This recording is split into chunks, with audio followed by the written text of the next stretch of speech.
Hello students, physics की class में आपका हार्दिक स्वागत है। कल अपने स्थिर वैद्युतिकी के बारे में थोड़ा पढ़ा था, अब उसका थोड़ा सा नेक्स्ट लेवल देखते हैं। कल एक नोट आपको बताया था, आज सेकंड नोट देखते हैं। बहुत इम्पोर्टेंट है, कॉम्पिटिटिव एग्जाम में काफ़ी बार पूछा जाता है। तो देखिए, इसमें आपको नज़र आ रहा है नोट नंबर 2। इसका पहला पॉइंट है कि विराम आवेश केवल वैद्युत क्षेत्र उत्पन्न करता है। आपको याद होगा, कल मैंने आपको एक डेफिनेशन करवाई थी स्थिर वैद्युतिकी में कि विराम अवस्था में जो आवेश होता है वही स्थिर वैद्युतिकी कहलाती है। तो इसका मतलब ये है कि जो शून्य वेग के साथ गतिशील होगा या विराम होगा, वो आवेश केवल और केवल विद्युत क्षेत्र उत्पन्न करता है। दूसरा पॉइंट है कि यदि एक समान वेग से, ध्यान रखना, एक समान वेग से यानी यूनिफॉर्म वेलोसिटी से कोई आवेश गतिशील है तो वो वैद्युत क्षेत्र और चुंबकीय क्षेत्र दोनों एक साथ उत्पन्न करता है। और तीसरा पॉइंट और दूसरा पॉइंट कंफ्यूजिंग पॉइंट है, थोड़ा सा ध्यान रखना। यदि वही आवेश असमान वेग से, यानी कि उसमें त्वरण हो, असमान वेग से त्वरित हो, तो फिर आवेश विद्युत चुंबकीय तरंगे उत्पन्न करता है। अब इसमें पहला पॉइंट है, उसके तो अपन चैप्टर पढ़ रहे हैं। दूसरा पॉइंट है, उसके अंदर वैद्युत तथा चुंबकीय क्षेत्र, जिसका अपन डिटेल से अध्ययन 7वें चैप्टर में करेंगे। और जो आखिरी का पॉइंट है उसका अपन अध्ययन 17वें चैप्टर में करेंगे, जिसमें विद्युत चुंबकीय तरंगे उत्पन्न होती हैं। अब विद्युत चुंबकीय तरंगों के बारे में हल्का सा आपको बता दूं कि रडार जिस पर काम करता है, आपका cellular phone, satellite phone, military operations, जितने भी आप डिश टीवी देखते हो जिससे सैटेलाइट से जो सिग्नल प्राप्त होते हैं, वो सिग्नल विद्युत चुंबकीय तरंगों के रूप में होते हैं।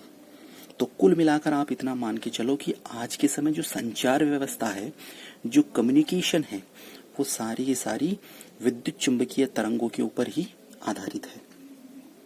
उसके अंदर भी बहुत सारे इसके पार्ट्स होते हैं, बहुत सारे प्रकार में इनको डिवाइड किया जाता है, वो 17वें चैप्टर में डिटेल से देखेंगे।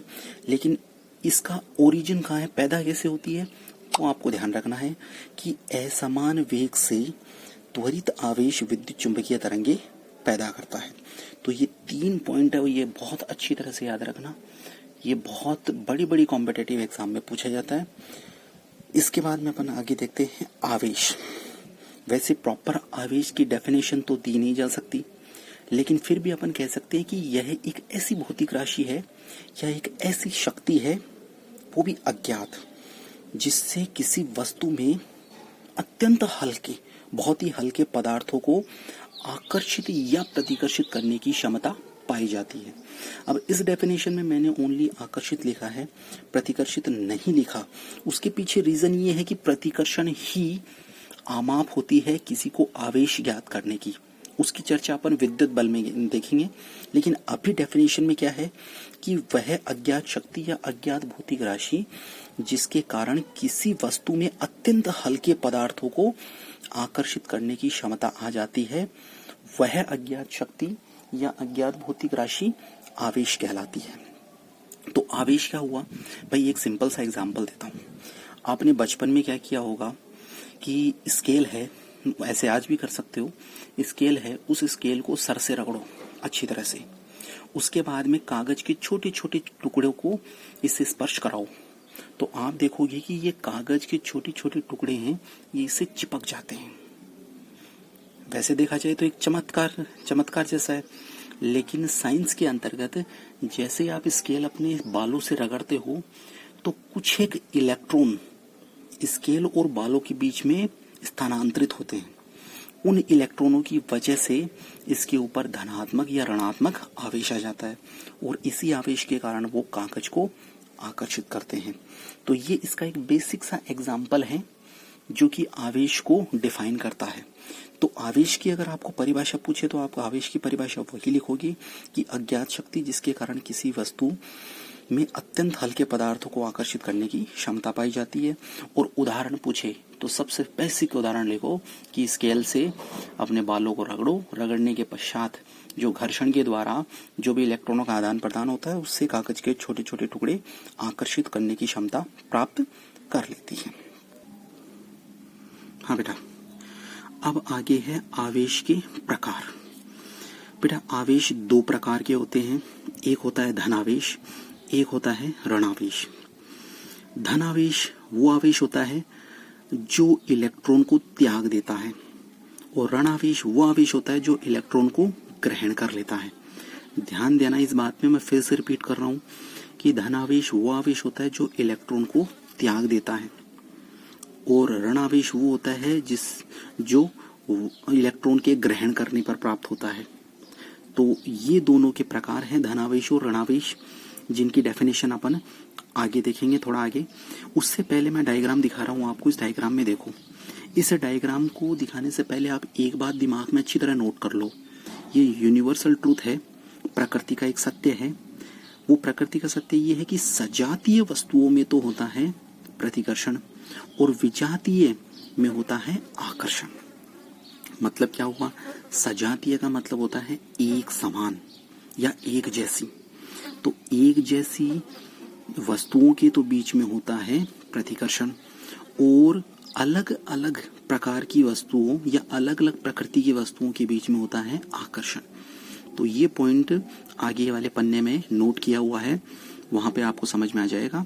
लिख भी लेना कि सजातीय वस्तुओं में तो होता है प्रतिकर्षण और विजातीय में होता है आकर्षण। कैसे? देखो, पहला ये वाला कि इसमें क्या है, एक छड़ है कांच की जिसके ऊपर पॉजिटिव आवेश है, धनात्मक आवेश है। दूसरी छड़ है, उसमें भी धनात्मक आवेश है। दोनों कैसी है? सजातीय। ये भी समान आवेश की, ये भी समान आवेश की। दोनों समान आवेश की होने के कारण सजातीय है, और सजातीय में मैंने क्या बोला? प्रतिकर्षण होता है, तो एक दूसरे को प्रतिकर्षित करेगी। बी पॉइंट देखो, बी पॉइंट में ये ऋणावेशित है और ये भी ऋणावेशित है। अब यहाँ कंफ्यूज मत होना कि ये कांच की छड़ है, ये आपनुस की छड़ है। दोनों छड़ों में कोई फर्क नहीं होता है, बस इसमें पॉजिटिव नेगेटिव का फर्क होता है। इसके पीछे मत जाओ आप। तो ये आवेश प्राप्ति करने के लिए ही आपनुस की छड़ दी है। आपको आगे मैं बता दूंगा कि कांच की छड़ अगर आप घर्षण द्वारा रगड़ोगे तो पॉजिटिव प्राप्त होगी, और आपनुस की छड़ नेगेटिव प्राप्त होती है।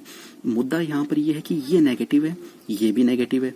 दोनों को पास मिलाऊंगा, चूंकि दोनों सजातीय हैं, और सजातीय होने के कारण एक दूसरे की तरफ प्रतिकर्षित होंगे।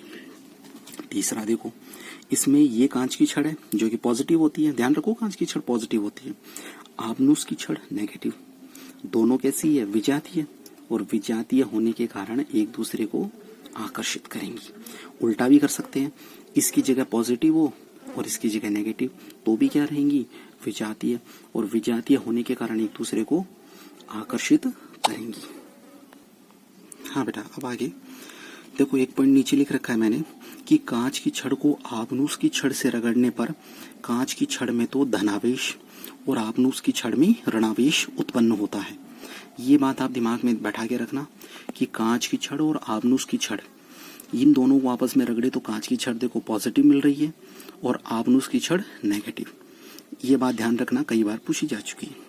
फिर है आवेशन। आवेशन होता क्या है बेटा? आवेशन किसी उदासीन